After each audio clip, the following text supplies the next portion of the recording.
Okay, bell to bell teaching. Bell to bell teaching का मतलब क्या हुआ? बेल टू बेल टीचिंग का मतलब है कि बेल बजने से लेकर दोबारा बेल बजने तक जितना ड्यूरेशन है टाइम का, उस सारे को यूटिलाइज करना, उस सारे में इफेक्टिव टीचिंग जो है वो पैदा कर देना।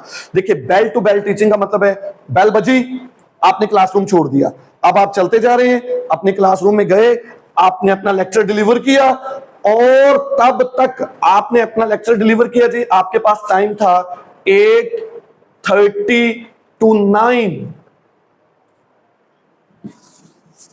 ये आपको टाइम स्लैब मिला हुआ था लेक्चर के लिए। आप जनाब चले, आप पहुंच गए 8:35 पे, you are in the class. Okay, आपने अपना लेक्चर डिलीवर किया, और लेक्चर डिलीवर करने के बाद आपके पास टाइम हो गया 8:55। ओके, अब आपके पास कितने मिनट बाकी हैं? 5 ना। हम नॉर्मली क्या करते हैं, उस 5 मिनट में खुद बैठ जाते हैं, अपने आप को रिलैक्स करते हैं, और रिलैक्स करके ताकि हम अगले लेक्चर के लिए जो है वो इजीली प्रिपेयर हो सके। Is it true? Is it true? Yes. अब देखिए, आप जरूर रिलैक्स कीजिए, लेकिन वो जो 5 मिनट थे वो आपका टाइम डेड हो गया ना। आपके पास अगर टाइम मैनेजमेंट, अगर आपकी मैक्रो प्लानिंग कंप्लीट है, तो फिर आप क्या करें, आप घर में एक एमसीक्यूज का टेस्ट बना लें, which is comprising of 5 MCQs, जो आपके 5 एमसीक्यूज हैं। आज जो टॉपिक पढ़ाया है उससे रिलेटेड 5 एमसीक्यूज बना लें। बनाने के बाद स्कूल ऑफिस में आते साथ उनको कहें मुझे प्रिंट निकाल के दे दे, तो ये आपके पास ऑलरेडी अवेलेबल हो 5 एमसीक्यूज। ये जो 5 मिनट आपके पास बचे, आप इनमें बच्चों को डिस्ट्रीब्यूट करके कहें 2 मिनट के अंदर मुझे ये सॉल्व करके दें। एमसीक्यूज 5 एमसीक्यूज तो लगते ही 2 मिनट है सॉल्व करने में, ये भी मैंने ज्यादा बता दिया। ओके, तो 2, इसका मतलब है कि आपने अपने 5 मिनट को, जो 5 मिनट बचे हुए थे, आपने उसको डेड होने की बजाय उसको लर्निंग में कन्वर्ट कर दिया। ठीक हो गया जी। ये बेल टू बेल टीचिंग है कि जब तक बेल ना बजे आप अपना लेक्चर खत्म ना करें, बल्कि आपके पास मल्टीपल चीजें अवेलेबल हो कि अगर मेरे पास 5 मिनट बच गए तो फिर मैं ये कर लूंगी, तो उनमें से जितनी चीजें आप करवा सकें वो भी आपकी लर्निंग के अंदर काउंट हो जाएंगी। ठीक हो गया? ठीक है, कुछ आपको समझ आई इस हवाले से कि हमने टाइम मैनेजमेंट के लिए एक मैक्रो प्लान करिए और माइक्रो लेवल तक की प्लानिंग कीजिए। अपने टाइम को सेगमेंटेशन कर लीजिए कि मैं इतने इतने मिनट्स में ये काम कवर करने हैं। टाइम वेस्टर्स यानी डेड टाइम को अवॉइड कीजिए, बेल से लेकर बेल तक टीच कीजिए। तो ये हो ही नहीं सकता कि आप टाइम मैनेज ना कर पाए। उसके बाद next thing is,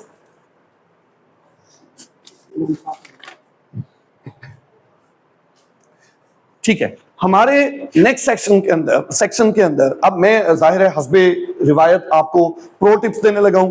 the first thing, time management के बारे में, right your lecture flow in bullet points on sticky note, keep it on your desk. मतलब क्या है लेक्चर फ्लो का? मतलब क्या है लेक्चर फ्लो का? मतलब ये है कि ICE लिखा था मैंने अभी, ओके, कि मैं यहां से स्टार्ट लूंगी, फिर मैं ये बात करूंगी, फिर ये बात, फिर ये बात, फिर ये बात, फिर ये बात।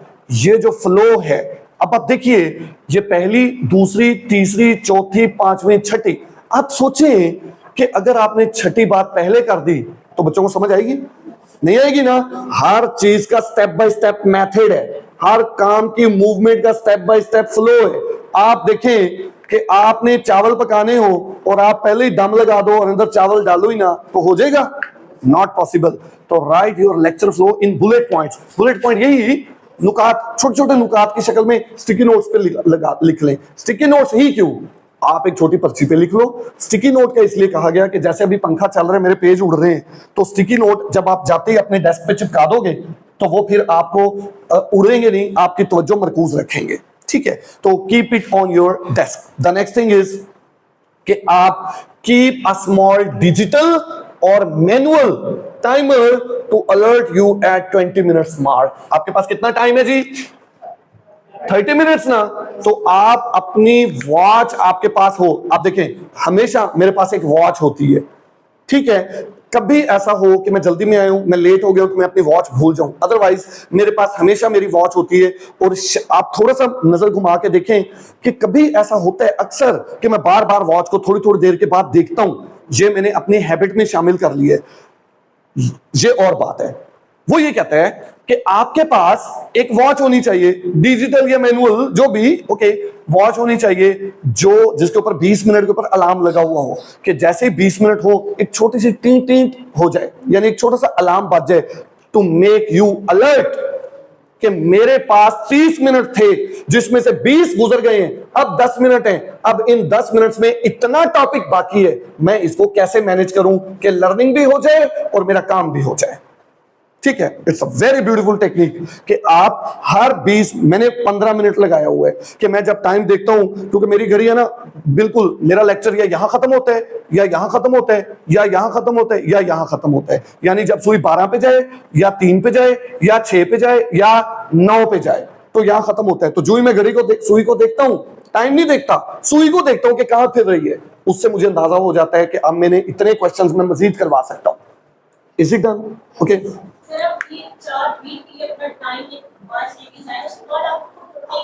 yes, definitely, definitely.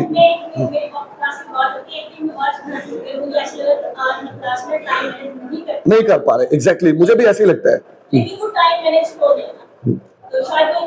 Routine, routine, ठीक है। ये न्यू टीचर्स जो होते हैं ना, जो इस फील्ड में न्यू आए हैं, उनके लिए ये बहुत जरूरी चीज है, बाकियों का रिदम बन जाता है। ठीक है, okay. The next thing is don't waste the dead time. अभी मैंने आपको टर्मिनोलॉजी समझाई डेड टाइम वाली, अपने डेड टाइम को भी वेस्ट, मेरे ख्याल इसको एक्सप्लेन करने की जरूरत नहीं है। ठीक है, ये बहुत बात होगी इसमें। Stick to the core objective of the lecture, don't over explain. Sometime एक ही बात को इतना ज्यादा एक्सप्लेन कर दिया जाता है कि वो गैर जरूरी हो जाता है, टाइम वेस्ट हो जाता है। तो आप अपना जो टारगेट है उसके ऊपर रहें कि मैंने अपना ये टारगेट, यानी कि ये 7 मिनट पे मैं आ गया, तो मैंने इसको बस इतना ही एक्सप्लेन करने कि ये इजीली समझ आ जाए, ओवर एक्सप्लेन नहीं करना, बच्चे बोर हो जाएंगे। Stick to the core objective of the lecture, don't over explain. Okay जी, the last thing is avoid distractions. Madam Sumera Nawaz साहिबा वाली बात, अवॉइड डिस्ट्रैक्शंस, उन डिस्ट्रैक्शन से अवॉइड कीजिए जो कि किस पे मुश्तमिल है, unnecessary checking of copy during lecture time. क्योंकि देखिए आपके पास 30 मिनट है, अगर आपने इन 30 मिनट में कॉपियां भी चेक कर ली तो फिर तो आपने अपना टाइम डेड कर दिया है ना। तो डेड टाइम, अपने टाइम को प्रोडक्टिव बनाने, लिविंग बनाने, डेड नहीं बनाना। तो उसके लिए आप क्या करें, आप अपने कॉपीज की जो मार्किंग है वो क्लास में ना करें, टेस्ट की मार्किंग क्लास में ना करें। हाँ, उस सूरत में कर सकते हैं, देखिए, क्योंकि हमने रियलिस्टिक बात भी करनी है ना, ग्राउंड रियलिटीज के ऊपर, कि आपने टेस्ट लिखवाया बच्चों को, टेस्ट लिखवाने के बाद आपने अटेंडेंस रजिस्टर उठा लिया, उठा के अब देखिए आप अपने डेड टाइम को कैसे यूटिलाइज कर रहे हैं, क्योंकि जिस दौरान बच्चे टेस्ट कर रहे हैं उस टाइम लर्निंग तो नहीं हो रही ना। तो आपने क्या किया, आपने अटेंडेंस रजिस्टर खोला, अगर आपका पहला लेक्चर है तो आपने, हाँ भाई अटेंडेंस दे दीजिए 1 2 3, तो इसका मतलब है जो 5 मिनट अटेंडेंस के लिए अलग से लगना थे, आपने वो टेस्ट के दौरान ही अटेंडेंस कॉल कर ली, टाइम बच गया। इसका मतलब है आप अपने लेक्चर के 5 मिनट बचाने में कामयाब हो गए। उसके बाद उसी दौरान आपने ये पूछ लिया कि बेटा आप कल क्यों नहीं आई थी, या आप कल क्यों नहीं आए थे। ओके, तो वो जो बच्चों की इन्वेस्टिगेशन करनी है, उनसे इंक्वायर करना है, वो भी आपने उसी डेड टाइम में यूज कर लिया। तो इसका मतलब है कि अगर आप, अब सोचिए कि अगर आप सिर्फ थोड़ा सा चीजों को प्लान कर लें, तो प्लान करने से क्या होगा कि आप अपने 30 मिनट के लेक्चर में कम से कम 5 मिनट बचा पाएंगे, है कि नहीं। मैं ज्यादा लंबी चौड़ी बात नहीं करता, आप 5 मिनट जरूर बचा लेंगे, और वो 5 मिनट्स आपको इतना बेनिफिट देंगे, क्योंकि 30 मिनट में से 5 मिनट बचा लेने का मतलब 20% टाइम बनता है। तो वो 20% टाइम आपके पास एक्स्ट्रा होगा। तो समझ लें आपका ये लेक्चर 30 मिनट का नहीं है, बल्कि 35 से 40 मिनट का बन गया। ओके जी, so this was all about the time management in short intervals of time. तो ये प्रो टिप्स हैं, इन टिप्स के ऊपर अमल करके मैं यकीन से कह सकता हूं कि आज की जो सबसे बड़ी लर्निंग होगी वो होगी डेड टाइम।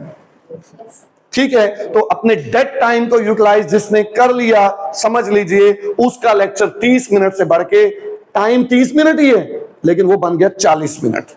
ओके, तो फिर मैं वही कहना चाहूंगा कि the time flies but you are the pilot. अब फील कर रहे हैं अपने आप को पायलट, तो पायलट पे ही डिपेंड करता है कि जहाज को ले जाए या जहाज को ले जाए। ठीक है, it's up to you. Thank you so much.